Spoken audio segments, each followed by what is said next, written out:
Following another very difficult loss. Technically, I know that last week was the worst loss in the Bill Belichick era, but I mean, when you're 1 point difference in terms of the final outcome, you don't score any points, and this is the second consecutive week where you get blown out. This time at home, I think it's pretty hard to argue against this being the worst loss in the Bill Belichick era. If you are familiar with my work, you know that I'm not someone to try to overhype things and be reactionary. I really do try to make sure that I'm looking at things at the full picture and seeing the bright spots in this team and acknowledging when they're flawed, but also when they do things that, prove, okay, they're building towards something.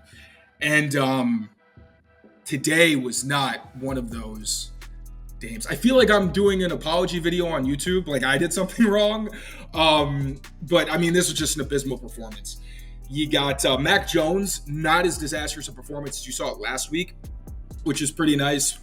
He definitely wasn't exempt, though, from criticism. I think the flip, the toss, fake pitch, whatever you want to call it, on 3rd and 1 that Cam Jordan ended up falling on because of a fumble, that's on him. Just not nearly good enough. Put it behind Ramondre Stevenson. Bad there. His first couple throws to the game were really, really rough. But for the most part, I think it's hard to fault anyone more than the offensive line.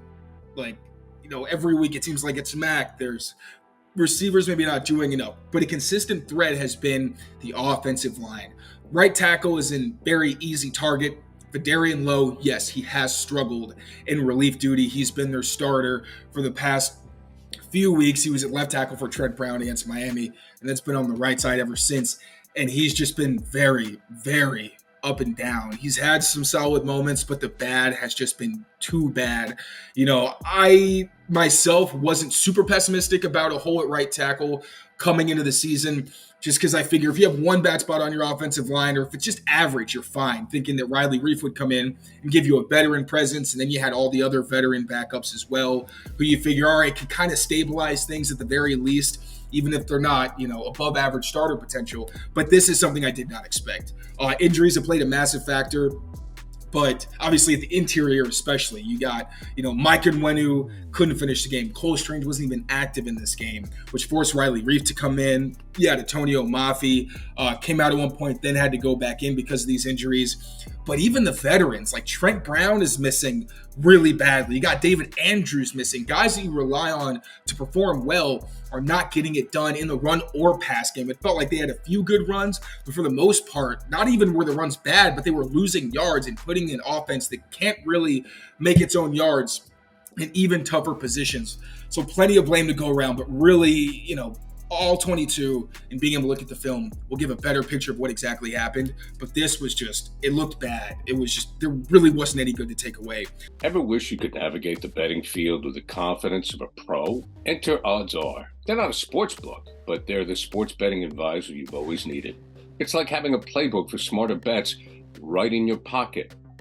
I've been absolutely loving the experience, and I think you will too. Especially since Patriots Press Pass listeners get a 30-day free trial. Elevate your game day and join the smart betting revolution. Go get it at oddsr.com/presspass. That's oddsr.com/presspass. The CLNS Media Network is powered by FanDuel. Sign up at FanDuel.com/Boston and get in on the action with $200 in bonus bets guaranteed when you place a $5 bet. That's $200 in bonus bets, win or lose. Defensively, they had some stops in this game, and I don't want to, totally poo-poo the defense. Are in a tough position, losing Christian Gonzalez and Matt Judon last week. You bring J.C. Jackson in, but he's still working his way back from injury, as is John Jones. Things aren't great on the defense in terms of health. Even Devon Gotcha, I feel like he's still working his way back after getting hurt against the Jets because he hasn't been as solid and as sturdy inside as he's been in the past. But this was a game where pursuit angles and missed tackles, just fundamental things, were really hurting the Patriots. You had some wide open receivers at points for big plays, for touchdowns. The run defense, the Saints ran for over 100 yards. They averaged fewer than 4 yards per carry. But anytime they needed yards, they got them. And frankly, I thought that most of the times when they were forced to punt, it had more to do with the Saints actually hurting themselves with missed throws, penalties that put them behind. It sounds like the Patriots, but the Saints were able to make far more plays than we've seen the Patriots make. And I also thought Keon White got exposed multiple times. He's a rookie. I'm not trying to pile on him, and I don't think that should be the takeaway here. But it was one of those things where you really do feel the loss of Matt Judon. And in the pass coverage, I'm not even sure how much of a difference Christian Gonzalez would have even made, considering a lot of the plays that you saw, the big passing plays for the Saints, were over the middle of the field. So, in special teams as well, obviously. Chad Ryland misses a kick. I think he's 50% on the year now. Joe Cardona having a tough season overall and had 2 rough snaps. Behringer bailed him out once, but couldn't do it on the other attempt. He had Matthew Slater getting a penalty. Just not good enough in any phase of the game.